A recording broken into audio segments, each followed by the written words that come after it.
Goeiemôre, vandag is dit Hosea 12. Wat 'n belangrike opdrag wat Hosea ontvang, né? Hosea 12 is 'n profetiese boodskap aan Israel se skuld en bedrog. Oneerlikheid, korrupsie, saketransaksies en verhoudings word gekenmerk deur hulle bedrog. Kom ons loop vandag saam met Hosea na Geloofstraat nommer 12. En dan hoor ons watter boodskap hy op die hart het vir mense wat vandag lewe. Hosea sê vandag dat ons moet die Here lief hê. Jy moet die Here jou God lief hê. Die Here treur oor sy eersgeborene Efraim wat van God weggedwaal het en nou 'n dooie ding, 'n Baal aanbid. Kom ons hoor wat God deur sy profeet Hosea vir ons sê vandag. Hosea 12 vers 1.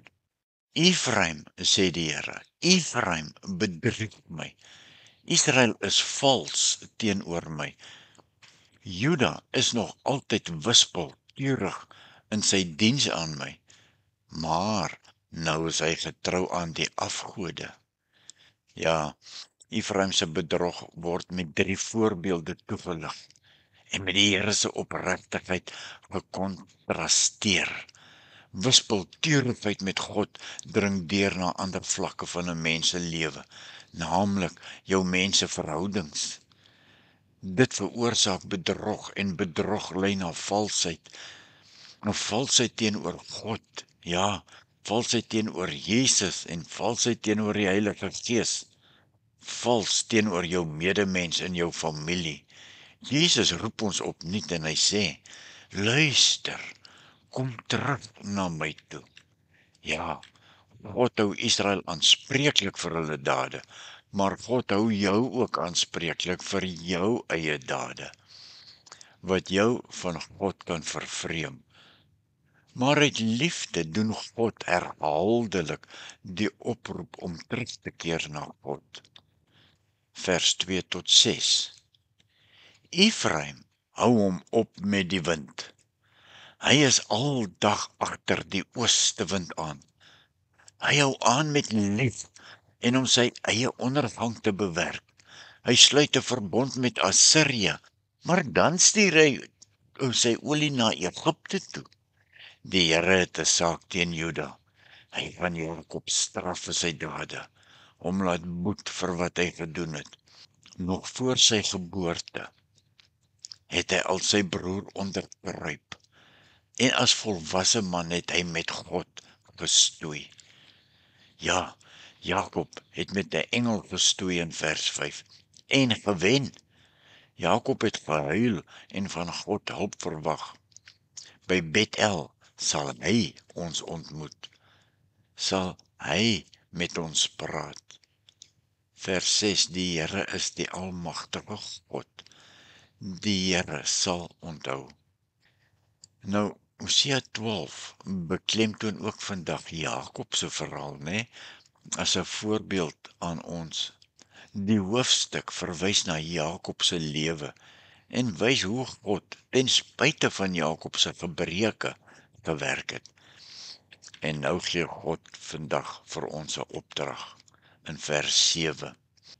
Mag hierdie opdrag in elke punt van God se hart indring en daar vassteek.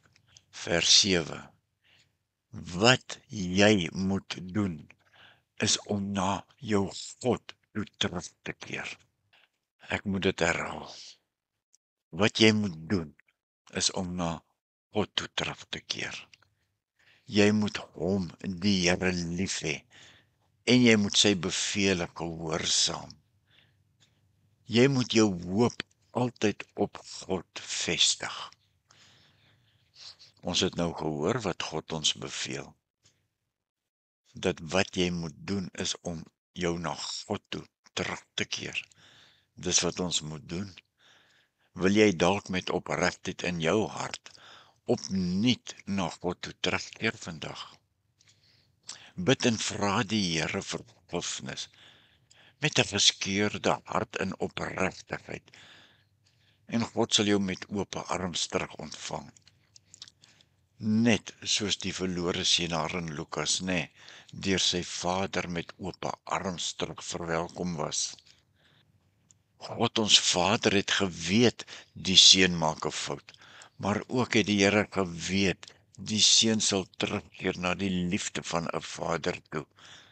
Net so weet God, iemand wat 'n verkeerde pad loop, sal wel weer deur liefde, deur die Heilige Gees, na die reguit pad geneem word, op pad na ons Vader God toe.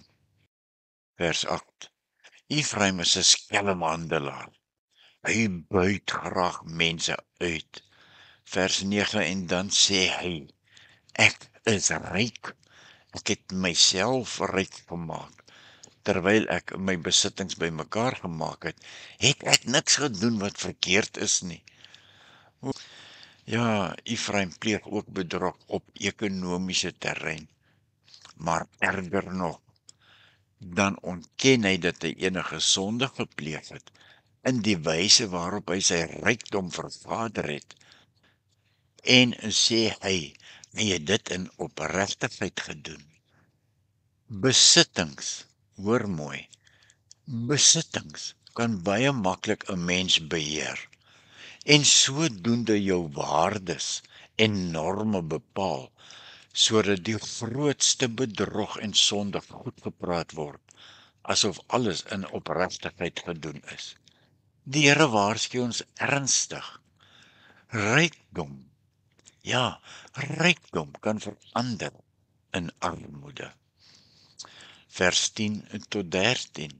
Maar ek is die Here jou God van Egipte se tyd af. Ek gaan jou weer in tente laat woon, soos in die woestyntyd. Ek het nog altyd met die profete gepraat. Ek het hulle baie visioene laat sien. Ek het deur die profete in gelykenisse gepraat. Gilead was ook ryk, maar hy het heeltemal tot niet gegaan. Daar is bulle geoffer in Gilgal, maar dit sal nie verhoed dat ook hulle altare soos kliphoope langs die lande word nie. Onthou, Jakob moes na arm toe vlug. Israel moes slawediens doen om vrouens te kry. Omdat hy vrouens wou hê, moes hy skape oppas. Deur die diens van 'n profeet het ek, die Here, vir Israel uit Egipte gelei. Deur 'n profeet is hulle opgepas. Vers 15, maar Efraim het my aangehou en verdien die dood. Ek sal hom straf vir sy skandelike gedrag, sê die Here. Ja, Jakob het destyds gevlug en 'n arbeider geword wat ter wille van 'n vrou skape oppas. So het Israel nou ook ter wille van seksuele rituele slawe van Baal geword.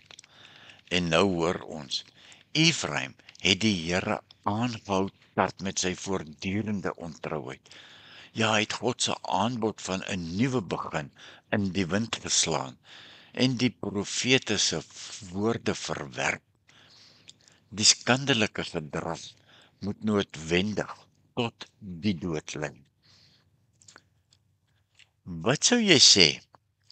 Wat sou die toepassing van Hosea 12 in vandag se lewe vir my en vir jou wees? Wel, ons kan dit so in kort opsom, so 3 gedagtes. Lewe eerlik en met integriteit.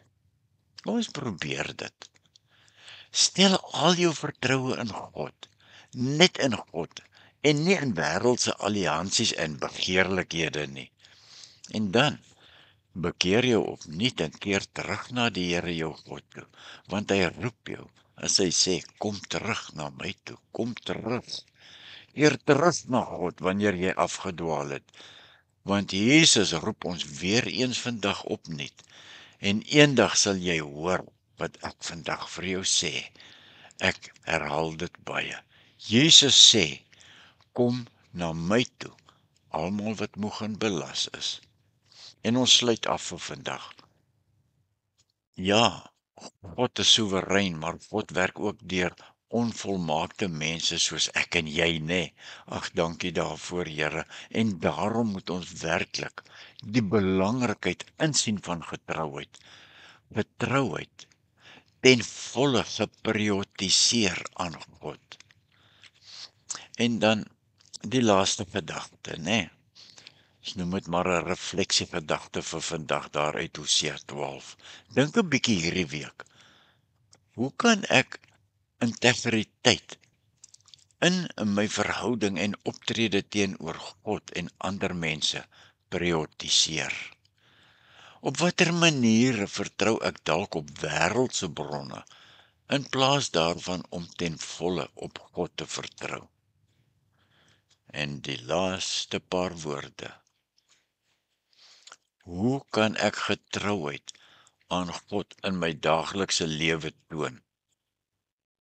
Seën, vrede en genade vir jou geliefde kind van God, vir wie die Here jou God so liefhet, dat hy sy seun Jesus Christus gestuur het om aan 'n vervloekte houtkruis te sterwe vir ons sondes. En van die Heilige Gees wat die woord van die Here in jou hart wil vasanker. Dankie Vader. En daarmee sê ons amen. Heavenly Father, you are worthy, worthy to be praised. You are holy, like no other. Hallelujah, Jehovah Shammah. You're the Alpha and Omega, lover of my soul, the life giver, the bright new morning star. Hallelujah, Jehovah Shammah. Heavenly Father, you are worthy, you are worthy to be praised. You are holy, like no other. Hallelujah, Jehovah Shammah.